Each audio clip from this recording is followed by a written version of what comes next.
For more than a year, interest in Cuba has been building in the United States, from prospective investors to adventurous tourists, and even a historic visit by President Barack Obama. Barely a day passes without an announcement that a major brand is taking an interest in Cuba, whether it's JetBlue, Google, Airbnb, or Chanel.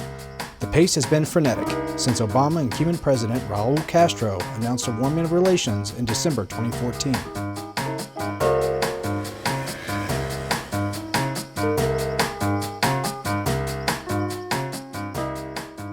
For the first time in 56 years, something was happening between Cuba and the US that was simultaneous. They were both on the same page, and at the same time they were speaking to something that made sense. The thing that really affected my business was when Obama and Raul, I think they called each other just over a year ago. And from that moment on, the interest in Cuba from all around the world has gone up by about 30%. Immediately, people started painting their houses, and the activity in the streets and everywhere was palpable. You really could feel it. There's a real sense of optimism. Certainly, the reality is more Cubans are with money and shopping in the shops more and more, and the shops are more and more full of products. When I first came here, a lot of the shops just had big, long display cabinets with nothing in it.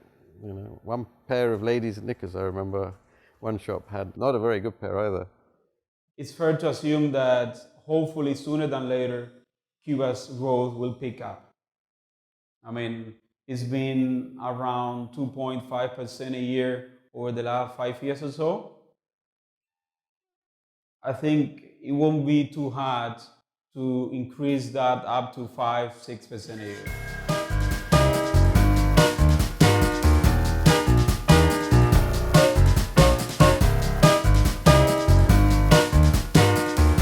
The big jump, ironically, came when Cuba was experiencing its worst economic crisis, short after the collapse of the Soviet bloc, when everything seemed to be collapsing.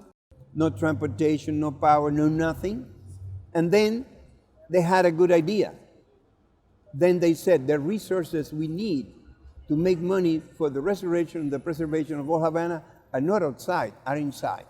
When I opened my restaurant in '96, we have many restrictions. We have limitation with the number of people that we can receive at the same time. We have restriction with the employees, that people that can work with us, and also with the foods that we can sell. But in 2010, the Cuban government decided to open for the business, for the private economy, and they decided to make some change, in our activity.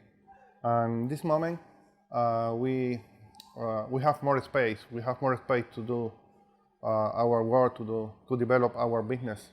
Alrededor del año 2010 empezó como un proyecto del gobierno dar espacios que estaban completamente destruidos a artistas o personas que estuvieran interesadas en restaurarlos con el dinero de cada uno, de sus propios recursos, y ponerlo en buenas condiciones. Entonces nosotros veíamos este espacio que estaba completamente deteriorado, estuvo 22 años cerrado, sin habitar, sin absolutamente nada, y completamente destruido, como dije, y lo pedimos y restauramos en un año.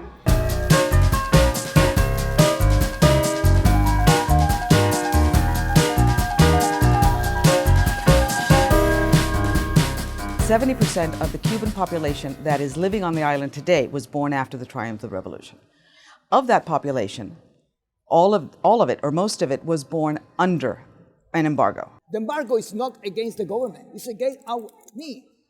It's against the population of Cuba. Not the government, for God. No, the embargo not permit the Cuban development. Make it like a barrier for the development of the country. We all know that there is one Cuban economy without relations with the United States, and another Cuban economy very different with relations, full relations with the United States. So it's a game changer. Lifting the embargo would mean that these individuals would be able to have larger access, not only to commodities, but also to the possibility to further their education, to further the knowledge that they already have. For Cubans, they can do all these other private activities now that they weren't able to do. And so the opportunities for Cubans are enormous. What has changed is expectations. Because obviously most people, we may say even most rational people, would believe that the end of the embargo is closer than ever. Room for catching up is huge in Cuba. When the conditions are out there, the market will just explode.